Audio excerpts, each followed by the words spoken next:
Hey everyone, and welcome to the webinar, Big Fat Marketing Mistakes by Trada, presented to you today by Trada. I'm Anna Sawyer, and I will be your host for today.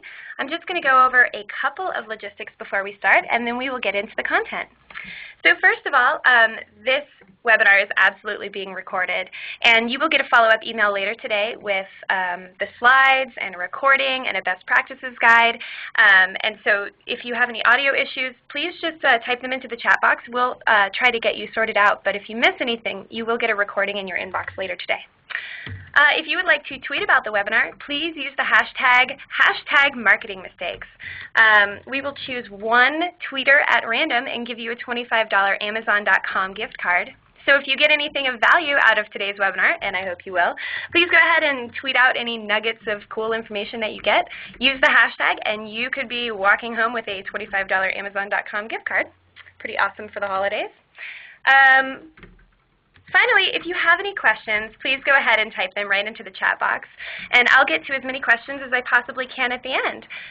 We are going to keep the webinar on the short side today, probably about 25 minutes of content and then 10 to 15 minutes of questions, so we can get you out of here so you can go have your lunch.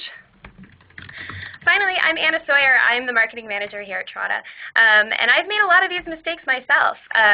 We're going to talk a little bit about mistakes that marketers make, partly because we are on small teams, because we are constantly being inundated with new information, and we're trying to try everything at once. We have these octopus arms of trying to do as many marketing channels as possible, and ways that we can really sort of streamline our efforts, make sure that we put our efforts into the marketing channels that are actually going to get us results, and maximize our budget and our time. So first, I'd like to do a poll. I'm very interested to see which marketing channels you currently use. So if you don't mind going ahead and clicking directly onto your screen so we can see a couple of these answers. Which marketing channels do you currently use? Are you using paid search? Are you engaging in SEO practices on your website? We're very interested about Facebook ads these days, as we now offer them in our Trada Marketplace. Display advertising, the answers are starting to come in, and it looks like it's relatively evenly spread across things. I'm going to give you just another moment to finish these up, and then we'll take a look at the results. All right, the answers are still coming in. I think this is really fascinating because, of course we all try everything. That is what our job is as a digital marketer today. All right, I'm going to skip to the results. Awesome. So looks like a lot of people doing email marketing, paid search, SEO, not so many video ads. I would be interested to hear if you guys are interested in doing video ads. They are very, I think, sort of wild westy, very cheap clicks. Can be daunting, though, because you have to generate your own content. All right, moving on. Let's get to the first big mistake. All right, so this is actually, a mistake that I think all of us make, not because we don't know our goals, but because we maybe get away from paying attention to them. So first of all, to be truly successful and to be as effective as you possibly can, you need to know your goals and watch the data every day. So if you see something changing, you don't just let it go. You immediately make a change to see if something is, see if you can tweak something and get your leads and opportunities coming in. Now, I'm going to go through just a couple of the things that we look at here. Obviously, in every company, you have different things that you think about when you're thinking about goals. But if your focus is conversions, as I'm sure many of yours are, you should measure the success of everything you do in terms of ROI. If there's something that isn't getting you a measurable ROI, if there's something you can't measure, if there's something that is getting you an ROI that is failing, maybe it's not worth working on that marketing activity, or maybe it's worth really taking a look at what you're doing there and seeing if you can change something. So just program specifically, these are some of the things that we take a look at. Again, yours might be different, but looking at traffic and reach, which are a couple of different things, how much traffic you're getting, what what your potential is, what your conversions are, your cost per conversion, and then taking this a little bit deeper into your company and finding out what your actual revenue is. And then there are some things that we actually look at every day on, a marketing department level, our week-to-date goal, our month-to-date goal. We are constantly focused on, are we meeting our goal? It can be very motivating for your team. You should ask your team, do you know what your goals are? And where are you in terms of your goals on a daily basis, just to make sure that everyone understands where they are. So I think a really great solution is to teach your team to love data. So here at Trada, we love data. Everything we do is measurable. Everything we do, we try to measure. We take a look at things every single day. It's very, very important to have concrete goals. So I'm going to blast right through these. Let me move on.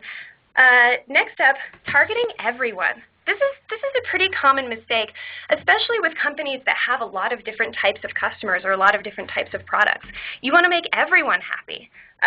So narrowing your target audience or segmenting your messaging to speak directly to your customer can be a great way to get a better ROI. So this is a problem that we have faced here at Trada because we have a lot of different types of customers.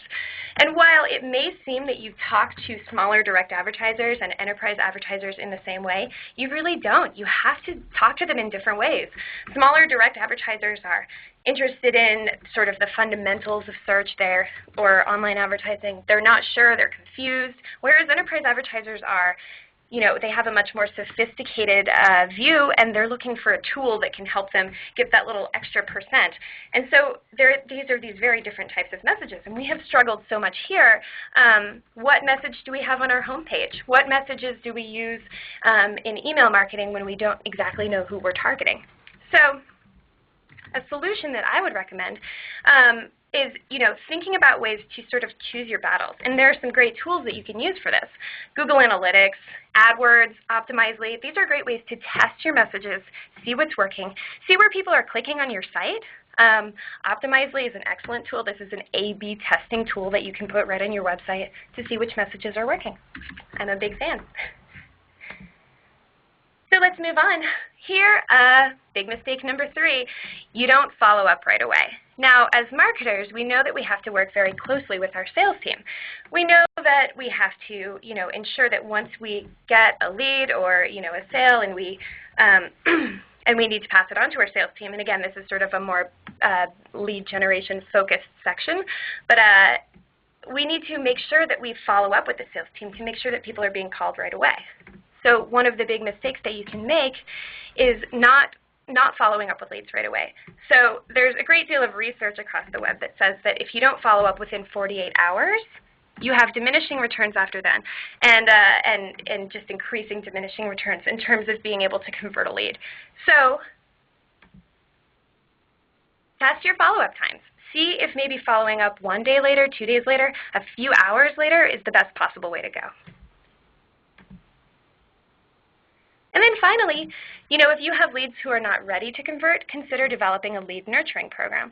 If there's someone who is not ready to convert, placing them into a nurturing program until they're ready to sort of, make them feel more comfortable, convince them that you guys are thought leaders in the space that you are in, is a really great way to sort of soften and move those leads forward. Next up, big mistake number 4, wearing competition blinders. So when we are first starting out as companies, we take a lot of looks at our competition. But it can be easy to forget what our competition is doing and to sort of move away from keeping track of them. So here's some things that we suggest here at Trada. It's worth checking in to see which messages they're using, and for PPC and SEO, there are some excellent tools that you can use to actually kind of spy on your competitors. Use this information to improve your own marketing campaigns. So here's some tools that I really like. SpyFu, Raven, and KeyCompete are tools that you can use. These are paid tools, but there are some free tools that you can use as well to find out which keywords your competitors are using, both in SEO and in PPC. This is a great way to build out your PPC and SEO campaigns. Create a list of competitor keywords and use this list to think of keywords that are more relevant to your own company. Grab a friend, kind of crowdsource it a little bit, brainstorm, build this keyword list, and then add them into your PPC and SEO campaigns and test. Another great way to spy on your competitors, and this is one that we love here at Trada, not that we really have competitors, but there are other people who are working in this space, is to use a tool like Hootsuite or TweetDeck and create a list of people to watch. Keep an eye on what people are saying. This can be incredibly valuable information to you as a marketer. All right, moving on. Starving the budget. Now this can be a really hard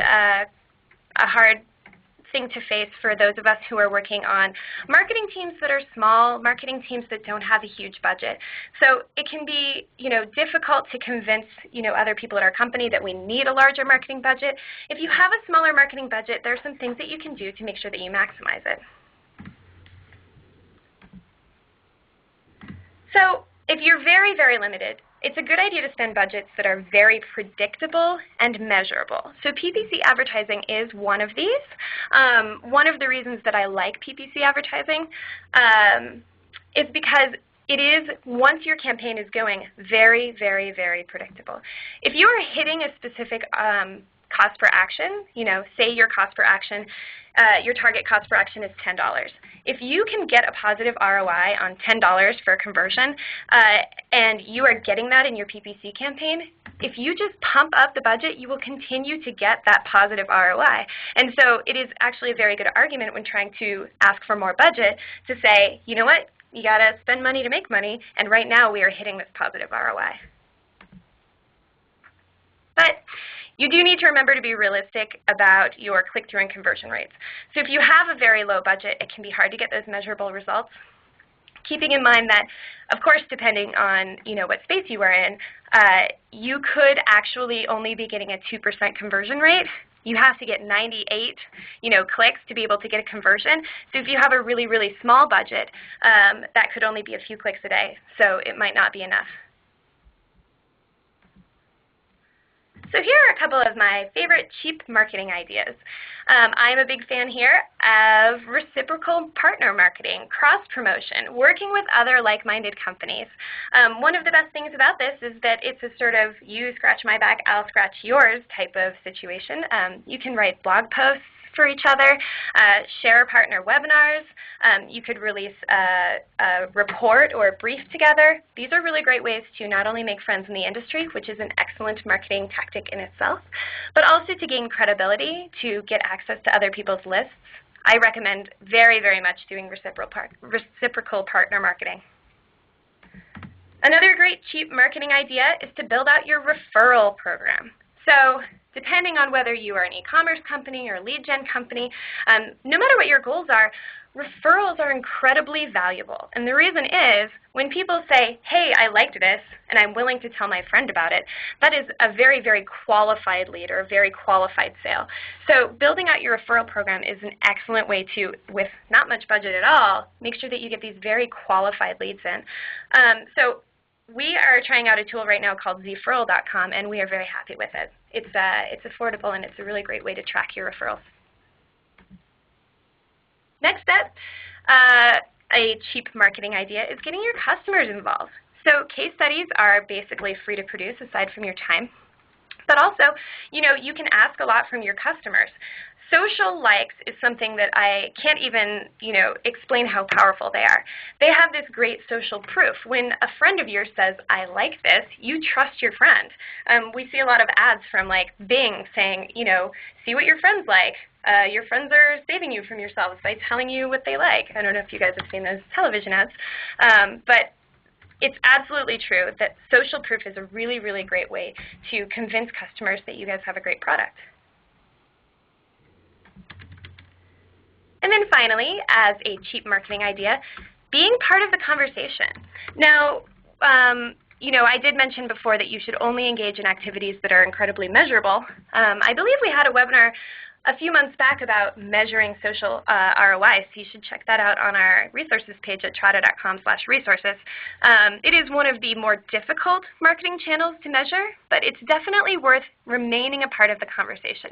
And aside from your time, remember that this is free. So commenting on industry blogs, being intelligent about the way that you comment. I'm not talking about spamming and saying, hey, come back to my website.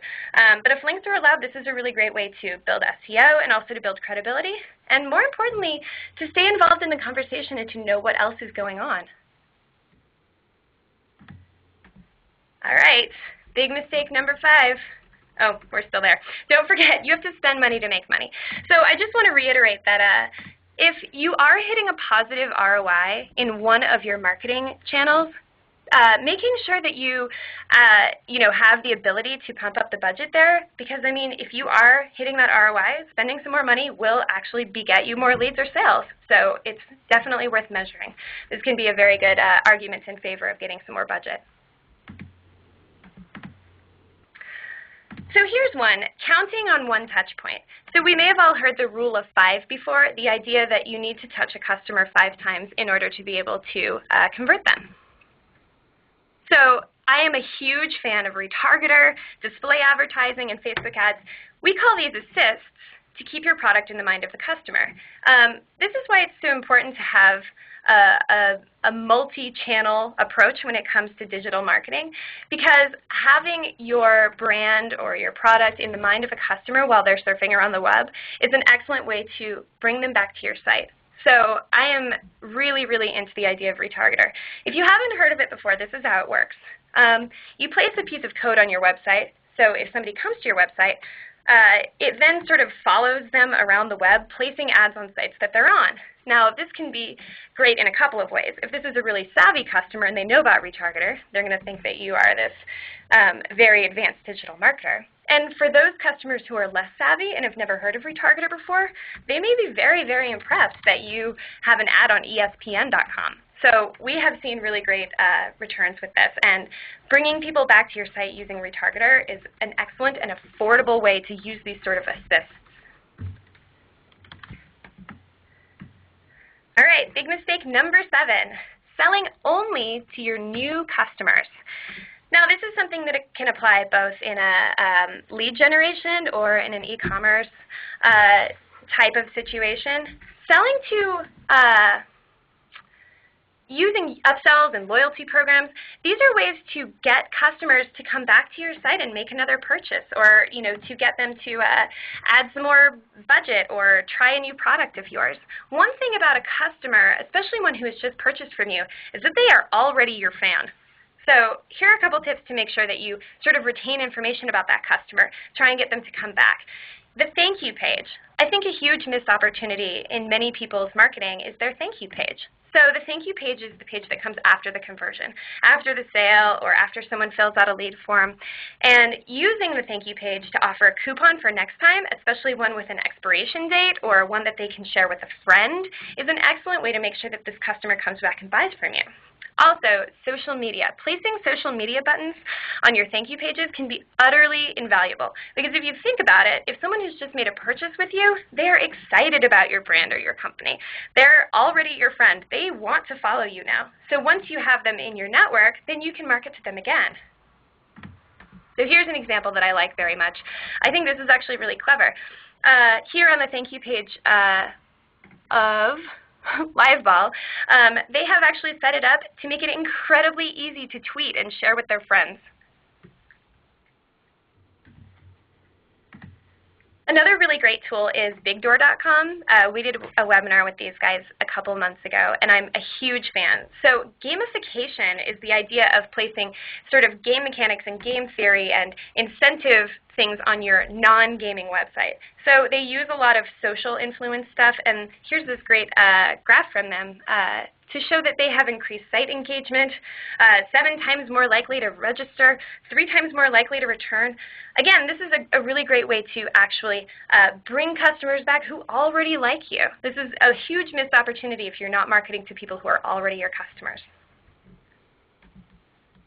All right, big mistake number 8, doing it all yourself. So a lot of us are in this marketing party of one type of place. We may be on a small team. We may be actually, running a company, but the only marketer on the company. We have a lot of balls in the air, and there are a lot of things that we need to do to be effective. But doing it all yourself can be tricky and can mean that you can drop some of those balls. So I'm actually going to run another little poll right now. If you don't mind clicking directly onto your screen, I'm interested in finding out how big your marketing team is. So I'm going to give you just a moment to to get your responses in. Looking like a lot of people are a marketing party of one. I understand that too. we have a team of about 9 or 10 here at Trada now, but I was on a team of only 3 for a very, very long time here at Trada. All right, I'm going to give you one more second to get your responses in, and let's go ahead and skip to the results. The vast majority of you are one person and I do other things. So this is impressive. So good job, guys. Well, I'm going to give you a few tips to figure out ways to hand off some of this work without handing off quality. So learning to delegate and outsource. Now, I am a huge fan of crowdsourcing because here at Trada we are a crowdsourced online advertising solution. I'm just going to talk a little bit about how crowdsourcing can take your marketing party of one, and without adding much cost and making things incredibly easy, you can have incredible reach. So crowdsourcing, just a little definition of terms, is the process of handing tasks traditionally performed by one person to a crowd of people. So there are a lot of benefits of crowdsourcing. Lower cost, because often you are paying only for a very tiny piece of work rather than hiring someone in-house.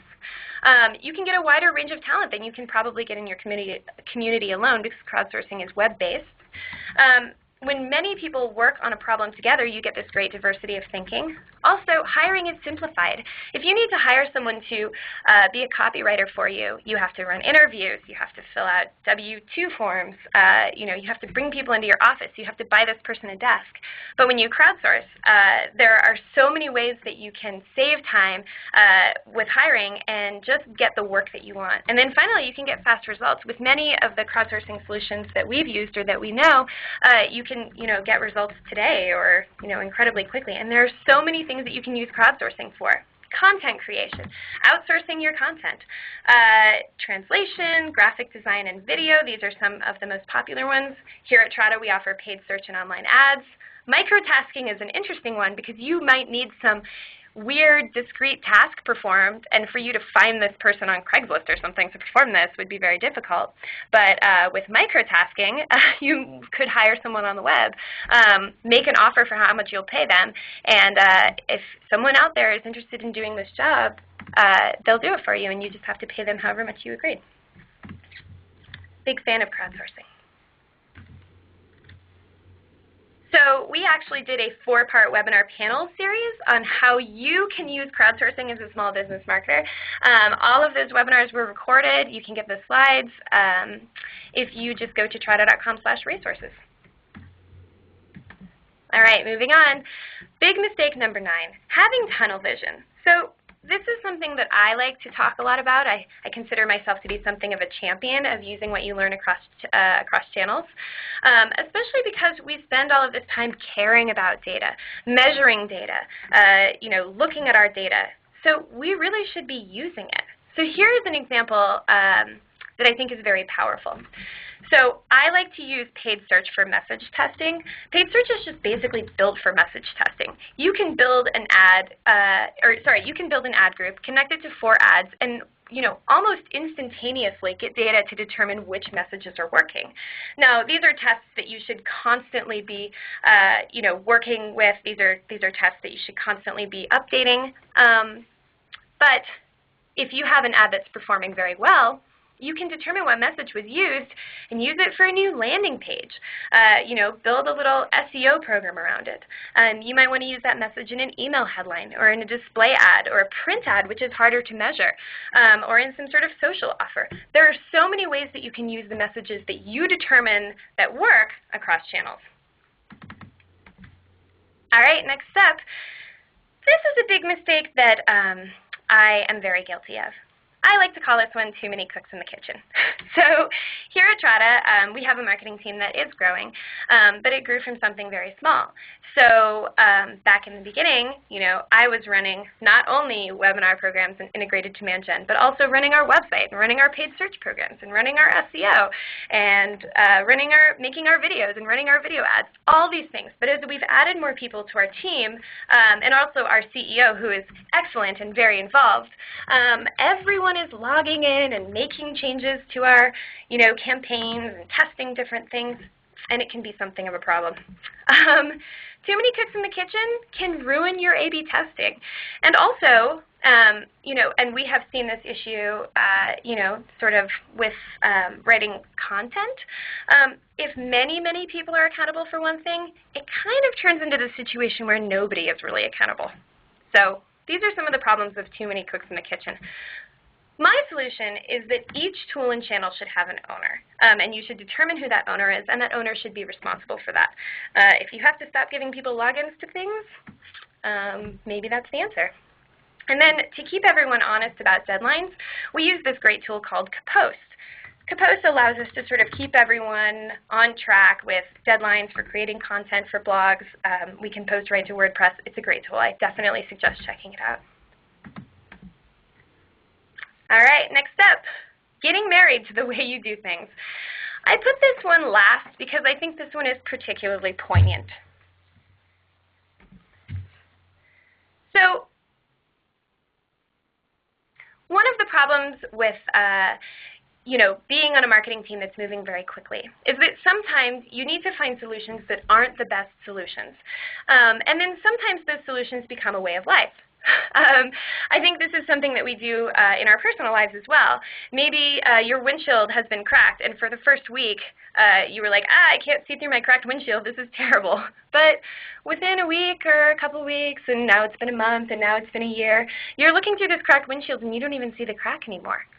So it's a good idea to take a step back and look at what you are doing and see if you are making mistakes repeatedly, because that's just how life is now. Now, here is a personal anecdote.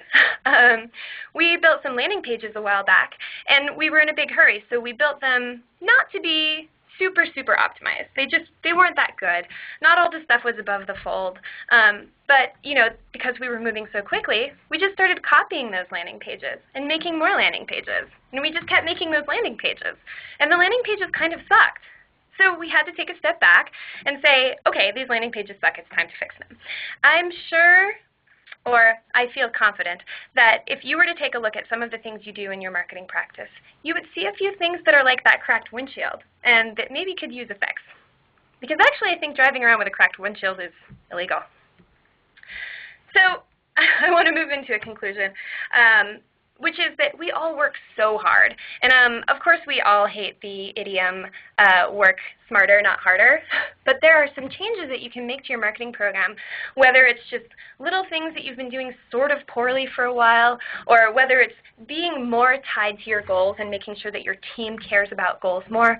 There are so many things that we can think about that could actually have a huge, huge impact on our ROI. And because as marketers, we are at the very, very beginning of the funnel of all the people who hear about our company and all the things that happen at our company.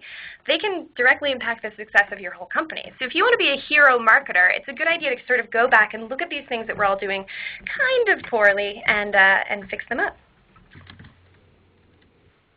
So I want to talk just for a moment about a webinar that we are having next week. I'm really excited about this because this is going to be our first of a series of Facebook webinars. Facebook ads, you can make them work. Learn to like Facebook in 25 minutes.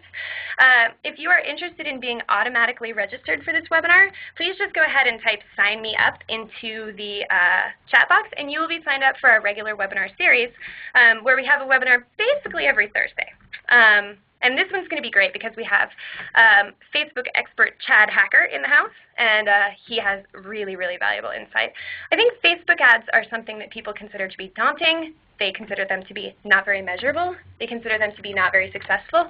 But I think we will hopefully show you that not only can you be successful with Facebook ads in terms of ROI, but you can also have just like literally the most powerful targeting in the world at your fingertips, and we can really help you make that attainable.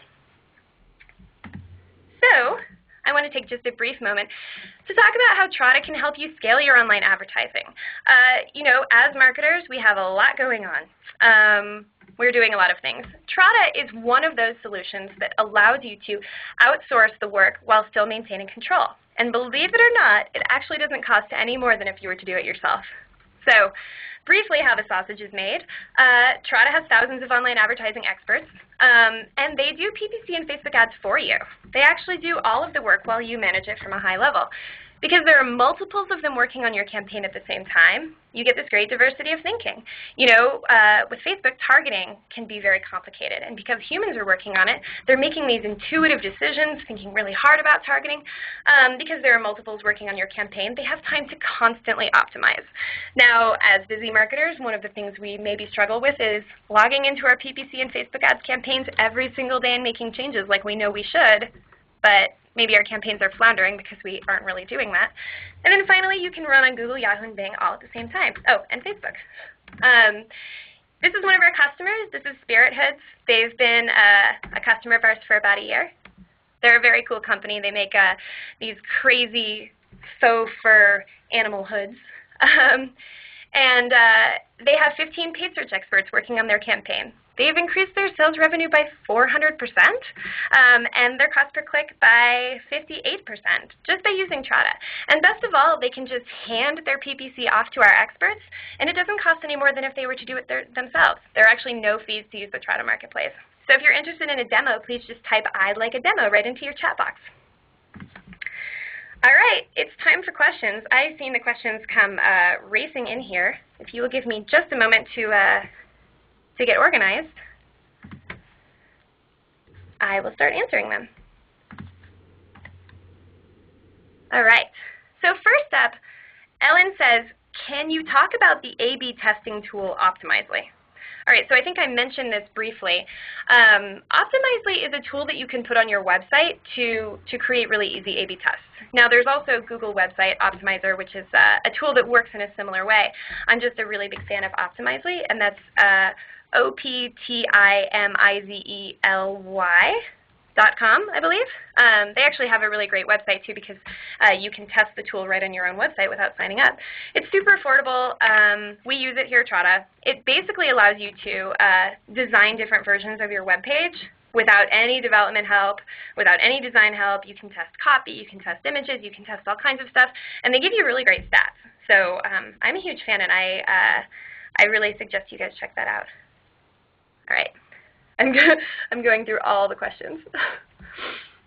Give me one moment, please. So Nick wants to know, aren't Facebook ads a bad idea if you are focused on ROI? So this is something that we will talk a lot about in next week's webinar. But I will touch on it here a little bit. So I think that Facebook ads have historically gotten something of a bad rap when you were trying to measure ROI. First of all, until recently, they weren't really that measurable. Conversion tracking was difficult. You know, targeting is confusing. There's a lot going on with Facebook ads.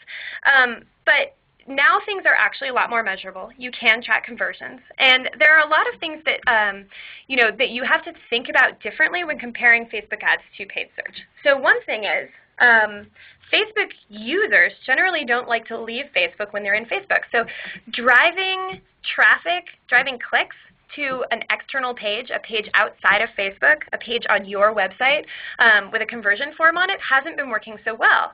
But now there are ways to build right into your Facebook page conversion pages, lead captures. There's something called a squeeze page, which you may have seen before. A lot of brands use this. It says, like us, and you'll get this thing. This can be really great for, say, lead generation. Like us, and you'll get this ebook. So the way it works is as soon as they like your page, it sort of unlocks this whole option. I mean, and I wouldn't say that you necessarily can't drive traffic to your page for conversions, but there are other ways to do it. There are just a lot of other ways to think about it. And another way that I like to use Facebook ads is as an assist. I think I sort of talked a little bit about assists earlier today, but if you have a very measurable, very predictable, you know, marketing strategy like paid search, but then you also use Facebook ads as an assist. Facebook ads are, you know, can be used maybe more for branding or awareness. That is hitting another one of those, you know, mythical 5 touch points. So there are a lot of ways that we can use Facebook ads, and I'm actually just developing the content right now for next week's webinar, and I know that we are going to touch a lot on ways that you can actually make Facebook measurable for you. So I hope I will see you guys in next week's webinar. Right. Here's a question from Sam. What do you consider to be a small budget for advertising? So this is a tricky question to answer because, of course, everyone is different. And depending on what your goals are, you can do a lot with a scrappy small budget. But one thing to remember is that things that are cheap or free often demand a lot of your time. This is actually something that I meant to touch on earlier when I was talking about, working with a small budget. A lot of times you get what you pay for. If you choose a tool that is much cheaper than the one that everyone else uses, sometimes it's because it's not as good a tool. I'm sure that you actually want to hear a number. So I'm actually going to talk specifically about paid search advertising because this is where I'm the most knowledgeable about, what types of budgets work. Here at Trada, we do require a $3K per month minimum budget. And the way it works with Trada is that you actually don't pay anything aside from your budget. You just choose a budget. Our optimizers work to get clicks and conversions below your stated goals, and then they keep the difference. So we don't actually charge any fees. But the reason that we have a $3K minimum budget is partly so that we can incentivize our paid search experts and Facebook ads experts to work on your campaign and work for that little spread. But it's also because if you have a smaller budget than that, depending on what your click and conversion costs are, you often can't get enough data. You can't get enough volume to be able to meet your goals. So a lot of people, run paid search campaigns with $100 a month or $500 a month, but that can be not only frustrating, but also kind of killer to your campaign, because if you think about it, if a click costs $1, I'm just throwing things out there, sometimes clicks cost $1. If a click costs $1 and you have a 2% conversion rate, that means you are going to spend $98 getting that conversion, and you'll get 2 conversions for $100. Again, these are numbers I'm throwing out there. But if your budget is $100 a month, that means you sit around waiting for these clicks to come in. Google and Yahoo and Bing allocate your budget over the month, and so you could just be getting a couple clicks a day. So for stuff where you need volume, like in paid search, it's a good idea to work with a larger budget. Now, one of the benefits of paid search is, again, once your campaign is mature, clicks and conversions are very, very predictable. And so you can raise your budget and get the right number of clicks and conversions, compared to how much you raise your budget. So I hope that sort of answered your question, Sam. Let me grab a new question. I apologize for the pauses. I usually work with another moderator, and I'm able to hand these questions out. They all come in the chat box in a big block. All right, so next up, Emma says, what do you think about SEO instead of PPC if you have a very tight budget? So this is another tight budget question. Good question, Emma. First of all, yes, SEO is free. It is free to do SEO, and paid search you have to pay for. We always suggest that you do paid search and SEO in tandem. The reason is they are very symbiotic. So first of all, if you have a well SEO optimized website and you drive PPC traffic to it, you will get better results in PPC. But also we suggest that you do PPC in order to inform your SEO practice. So while it is true that SEO is free, it requires a great deal of expertise and research. So just as an example, if you go with an SEO firm, they have to spend a great deal of time doing keyword research before they can even start your SEO program. But an excellent way to do cheap, quick and dirty SEO research is to run a PPC campaign and see which keywords are converting, and then compare that against all the things like what's attainable and what's the volume. So we always suggest that you do those things together. I don't want to say that you should not just do SEO, but keep in mind that while it is free, it is a very, very time-intensive marketing strategy.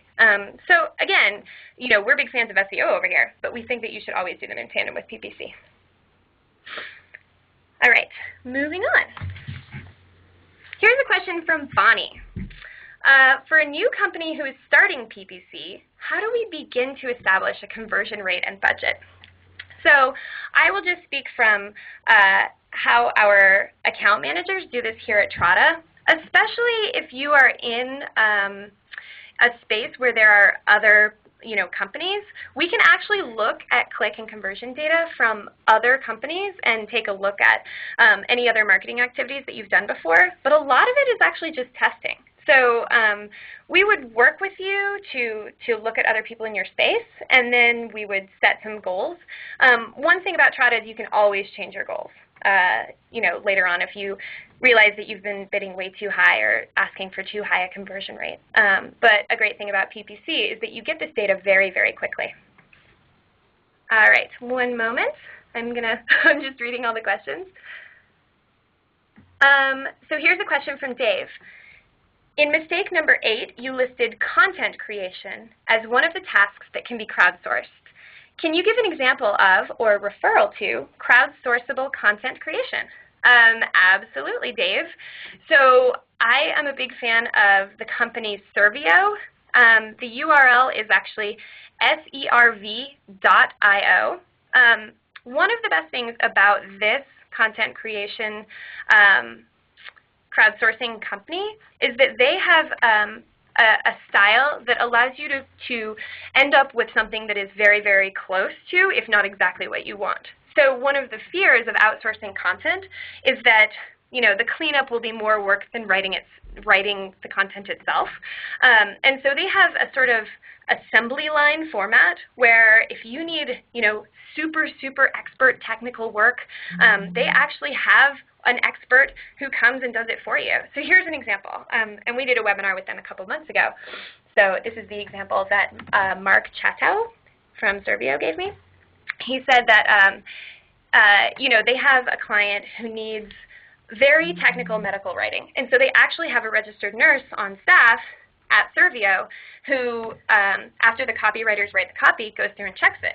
And one of the sort of micro-tasking awesomeness features of crowdsourcing is that instead of the company having to hire a registered nurse to do this an hour a day, Servio does this, and they pay her in these very small, discrete portions. So it's very, very cool.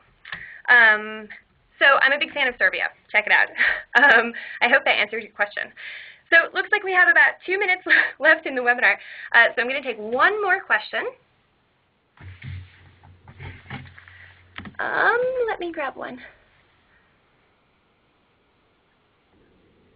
Okay. I'm trying to grab one more. What is the advantage of retargeter? Sorry, this is from Mike. What is the advantage of retargeter.com versus Google's remarketing platform? So Mike, I actually haven't used Google's remarketing platform, but I can tell you a little bit about why I like retargeter. Retargeter has a very easy and, I'm sure you guys know this, but as marketers, we're often learning new skills. I actually didn't really know how to run a retargeting campaign. But retargeter makes it very, very simple to set up and to determine where you want to place your ads. It's actually incredibly affordable. We're getting an excellent ROI on retargeter, and they're probably going to boost up our budget. So I am definitely going to write down Google's remarketing platform and look into this a little bit. But I definitely suggest that you check out retargeter because we're big fans here. And there is another option as well that I know that we considered, which I can't think of right now, but I really suggest checking it out. And I just got a comment here that says Reach Local also offers an excellent service for remarketing. So that's great to know. So guys, I'm going to go ahead and wrap up because we have 1 minute left. Give me 45 minutes. Thank you so much for joining us today. We will be sending out a best practice guide and recording and a link to the slides later today, so look for that in your inbox. I really hope I'll see you at next week's Facebook webinar. If you have any questions, if we didn't get to your question, or you have any comments, please go ahead and email us. Email our awesome marketing intern, Sarah, at sfox@trada.com, and she will make sure that the question gets to the right person. Hope to see you next week. This is the end of the webinar.